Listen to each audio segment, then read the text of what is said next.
నెల్లూరు నగరపాలక సంస్థలో 2025-26 సంవత్సరానికి సంబంధించి బడ్జెట్ సమావేశం ప్రారంభం.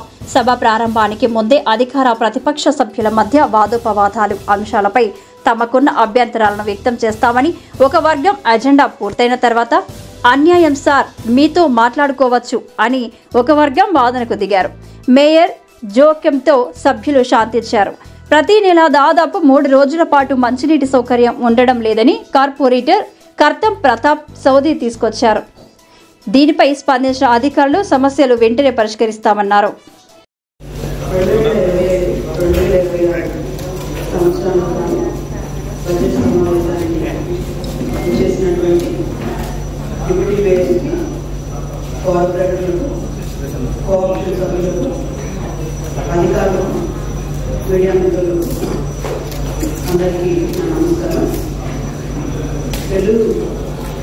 నెల్లూరు నగర అభివృద్ధి ధ్యేయంగా ఈ బడ్జెట్ని రూపొందించడం జరిగింది.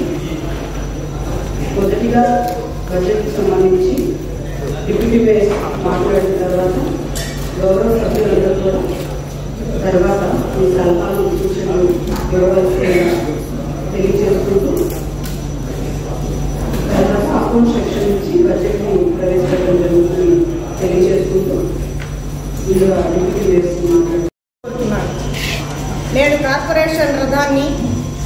కార్పొరేషన్ అనే రథాన్ని కృష్ణార్జున వలె ముందుకు నడిపి కార్పొరేషన్ను ప్రగతి పదంలో తీసుకువెళ్ళుటకు అవిశ్రాంతిగా కృషి చేస్తున్న మన మంత్రివర్యులు పొంగూరు నారాయణ సార్ గారికి మరియు రూరల్ శాసనసభ్యులు కోటమిరెడ్డి శ్రీధర్ రెడ్డి గారికి ప్రత్యేకంగా నేడు ఈ సభాముఖంగా ధన్యవాదాలు తెలియజేసుకుంటున్నాను. అందరికీ ధన్యవాదాలు. ప్రతి నెల 2 రోజులు మున్సిపల్ వాటర్ ఆగిపోతుందమ్మా. ఎందుకంటే మన ప్రాంత ప్రజలందరూ, నగర ప్రజలందరూ కూడా మున్సిపల్ వాటర్ మీద ఎక్కువ మంది ఉంటారమ్మా, ఆధారపడి ఉంటారు. సామాన్య ప్రజల కానించి మధ్య కనీసం పోయి అడుగుతున్నారా లేదా? ఎక్స్ప్లెయిన్ చేయండి. గౌరవ సభ్యులు అడిగిన దానికి ఎక్స్ప్లెయిన్ చేయండి. ఒకరోజు సంఘంలో రిపేర్ అంటారు, ఒకరోజు ఇరగాలమ్మ పరమేశ్వర గుడి దగ్గర రిపేర్ అంటారు, ఇంకో దగ్గర రిపేర్ అంటారు, చెట్లు పడిపోయింది అంటారు. మీరు కనీసం స్పందించారా? మొన్న మీరు కమిషనర్ గారు మీకు చెప్పారు, మీరేం స్పందించారు? పక్క రోజు సార్ 400 తర్వాత మళ్ళీ పడిపోయింది. మీరు చెప్పిన 400 తర్వాత పడిపోయింది సార్. ఏం చేస్తారు సార్ వీళ్ళు? వాళ్ళ మీద చర్యలు తీసుకున్నంత వరకు మేము ఒప్పుకోం సార్. ఒక్కరి మీద చర్య తీసుకున్నారా? ఇన్నిసార్లు ప్రజలకు ఇబ్బంది కలిగిస్తుంటే ఒక అధికారి మీద చర్యలు తీసుకున్నారా? చెప్పండి. ముందు కనీసం జనాలకు మంచినీటి వసతి కల్పించలేకపోతే దేనికంటే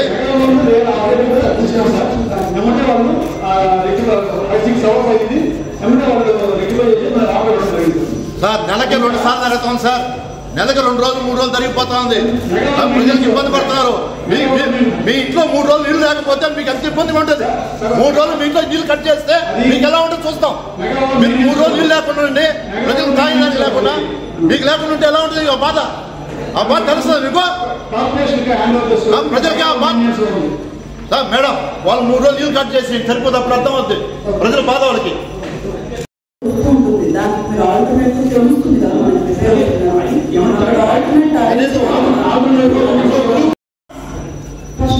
ఎందుకంటే మీరు ప్రజల జీవితాలు దాటుకుంటారు మేడం. వీళ్ళు అసలు చేయడం లేదు మేడం.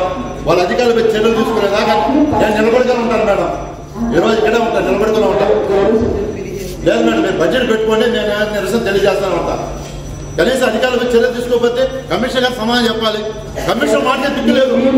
కమిషనర్ గారు మాటనే దిక్కులేదు. కమిషనర్ మా ముందే చెప్పారు. ఆ రోజు మీడియాలో కూడా ఉన్నారు. పరిశీలించమని ఒక రోజు పరిశీలించారా మేడం? అలా చెప్తున్నాం. బోర్లు అడిగారు కనీసం సార్. బోర్లకు ఈ రోజు విజిట్ రావాలి మా డివిజన్ కూడా. రిపేర్లు వస్తే బోర్లు రిపేర్ చేశారు అడగండి. మీరు చెప్పారు 10 రోజులు అయింది. ఒక రోజు వచ్చారా అడగండి. ఒక రోజు వచ్చారా? మేడం మంచినీళ్ళు వస్తుంది సార్. ఎండాకాలం వస్తుంది మేడం. కనీసం మనం మున్సిపల్ అంతకుముందు పెట్టేవాళ్ళు బోర్లు ఇద్దరు విజిట్ లేదు, దానికి శాంక్షన్ లేదు. నీళ్ళు వసతి మసీదులకు ఇబ్బంది పడుతున్నారు మేడం. మసీదుకి వెళ్ళి వాళ్ళంతా వాటర్ తీసుకుంటారు.